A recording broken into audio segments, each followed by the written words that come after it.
Praise the Lord. ஆண்டவருக்கு மகிமை. இந்த காலையிலே உங்களை சந்திக்கிறது ரொம்ப சந்தோஷம். இயேசுவின் நாமத்தில் உங்களை நான் வாழ்த்துகிறேன்.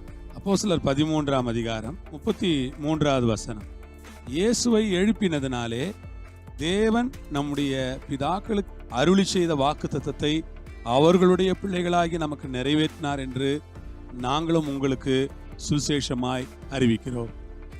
சுவிசேஷ பிரசங்கத்தை இந்த இடத்திலே பவுல் மேற்கொள்ளுகிறார். பவுல் மேற்கொள்ளுகிற சுவிசேஷ பிரசங்கத்தில் பவுல் சொல்லுகிறார், இயேசுவை எழுப்பினதினாலே தேவன் நம்முடைய பிதாக்களுக்கு அருளி செய்த வாக்குத்தத்தத்தை அவருடைய பிள்ளைகளாகி நமக்கு நிறைவேற்றினார் என்று நாங்களும் உங்களுக்கு சுவிசேஷமாய் அறிவிக்கிறோம். ஆம் அன்புக்குரியவர்களே, இயேசுவை எழுப்பினதினாலே இயேசுவை பிதாவாகி தேவன் உயிரோடு கூட எழுப்பினார். அதனாலே வாக்குத்தத்தத்தை நிறைவேற்றினாரா? வாக்குத்தத்தத்தை நிறைவேற்றினார். கர்த்தருக்கு மகிமை உண்டாவதாக. வறண்ட நிலத்திலிருந்து துளிர்க்கிற துளிரை போல அவனுக்கு முன்பாக எழும்புகிறார். வறண்ட நிலத்திலிருந்து துளிர்க்கிற ஒரு துளிர். நம்முடைய ஆண்டவர் எப்படி இருக்கிறார்? வறண்ட நிலத்திலிருந்து துளிர்க்கிற துளிரை போல காணப்படுகிறார். கர்த்தருக்கு மகிமை. கர்த்தருடைய நாமத்திற்கு ஸ்தோத்திரம். பிதாவாகி தேவன் அவரை அந்த பூமிக்கு அடியிலே மரித்தவராய் கொண்டு போய் போடப்பட்ட அவரை அந்த கல்லறையிலிருந்து எழுப்பினார் பிதாவாகிய தேவன். அவர் எழுப்பினதற்காக நான் அவரை ஸ்தோத்திரிக்கிறேன். காலையில் சொல்லுகிறேன், உங்கள் ஆண்டவர் உயிரோடு கூட எழும்பி இருக்கிறார். உங்கள் ஆண்டவர் உயிர்த்தெழுந்திருக்கிறார். நீங்கள் ஆராதிக்கிற ஆண்டவர் மரித்தவர் அல்ல, உயிரோடு இருக்கிறவர். உயிரோடு இருக்கிறவரை தொழுகிறபடியினால், உயிரோடு இருக்கிறவரை ஆராதிக்கிறபடியினால், உயிரோடு இருக்கிறவரை சேவிக்கிறபடியினால் நீங்கள் உண்மையாய் உள்ளத்தின் ஆழத்திலிருந்து சந்தோஷமாய் அவரை சேவிங்க. அவர் உயிரோடு இருக்கிறார். அவர் உயிர்த்தெழுந்த வல்லமையோடு கூட இருக்கிறார். அத்தனை வல்லமை உள்ளவர் அவர், அத்தனை மகத்துவமானவர் அவர். அவர் உயிரோடு கூட இருக்கிறார். எவ்வளவு பெரிய காரியம் பாருங்கள், எவ்வளவு மகிமையான காரியம் என்று யோசித்து பாருங்கள். ஆண்டவர் உயிரோடு இருக்கிறார்.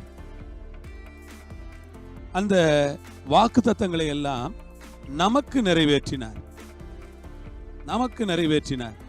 இனி அவர் அழிவுக்குட்படாதபடிக்கு அவரை மரித்தோரிலிருந்து எழுப்பினார் என்பதை குறித்து தாவீதுக்கு அருளின நிச்சயமான கிருபைகளை உங்களுக்கு கட்டளையிடுவேன் என்று திருவுளம் பற்றினார். உம்முடைய பரிசுத்தர் அழிவை காண ஒட்டீர் என்று வேறொரு சங்கீதத்திலே சொல்லி இருக்கிறது. சங்கீதத்துல தான் 2 வசனம் இருக்கு. ஒரு வசனம் என்ன சொல்றாரு?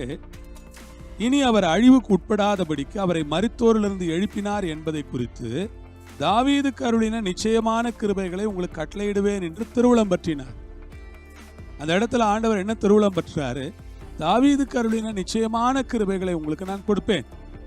அந்த ஆண்டவருடைய வாக்குத்தத்தம், அந்த உயிர்த்தெழுதலுக்கான ஒரு வாக்குத்தத்தத்தை நாம் அங்கே பார்க்கிறோம். அன்றியும் உம்முடைய பரிசுத்தர் அழிவை காண ஒட்டீர். உம்முடைய பரிசுத்தர் அழிவை காண ஒட்டீர், கர்த்தருக்கு ஸ்தோத்திரம் என்று வேறொரு சங்கீதத்திலே சொல்லி இருக்கிறது என்கிறார். பரிசுத்தர் அழிவை காண மாட்டார்னு இன்னொரு சங்கீதத்தில் சொல்லப்பட்டிருக்குதான். ஆமன் பாண்டவர்களே, நம்முடைய தேவனாகிய கர்த்தர், பரிசுத்தராகிய இயேசுநாதர் அழிவை காண்பதே இல்லை, காணவில்லையே. உயிரோடு எழுந்துட்டார, உயிர்த்தெழுந்து இன்னைக்கும் உயிரோடு இருக்கிறார, நம் நடுவில் உலாவுறார, அசைவாடுறார, பிரசன்னமா இருக்கிறார. உயிர்த்தெழுந்த வல்லமை இன்றைக்கு இருக்கிறது. அந்த வல்லமையினால ஜனங்களை சோமாக்கிட்டு இருக்கிறாரு. உயிர்த்தெழுந்த வல்லமையினால அற்புதங்களை செஞ்சுக்கிட்டு இருக்கிறாரு. உயிர்த்தெழுந்த வல்லமையினால திரள் கூட்ட மக்களை ரட்சித்து கொண்டிருக்கிறாரு. இன்றைக்கும் உயிரோடு இருக்கிறார் ஆண்டவர். அதற்காக நான் ஆண்டவரை இந்த காலையிலே ஸ்தோத்திரிக்கிறேன். உயிரோடு இருக்கிற ஆண்டவருக்கு மகிமை. இதே கண்களை மூடி ஜெபம் பண்ணுவோமா? ஆண்டவரே, நீர் உயிரோடு இருக்கிறபடினாலே ஸ்தோத்திரம் ஆண்டவரே. உயிர்த்தெழுந்திருக்கிறபடினாலே நாங்கள் நன்றி சொல்லுகிறோம் ஆண்டவரே. உயிர்த்தெழுந்த வல்லமைக்காக ஸ்தோத்திரங்களை ஏறெடுக்கிறோம் ஆண்டவரே. எங்களை தாழ்த்தி ஜெபிக்கிறோம். உயிரோடு இருக்கிற ஆண்டவருக்கு கோடான கோடி ஸ்தோத்திரங்களை ஏறெடுக்கிறோம். துதிகன மகிமை எல்லாம் ஒருவருக்கே செலுத்துகிறோம். இயேசுவின் நாமத்தில் வேண்டுகிறோம் பரமபிதாவே, ஆமேன். அல்லேலூயா. ஆண்டவருக்கு மகிமை. ஆமேன்.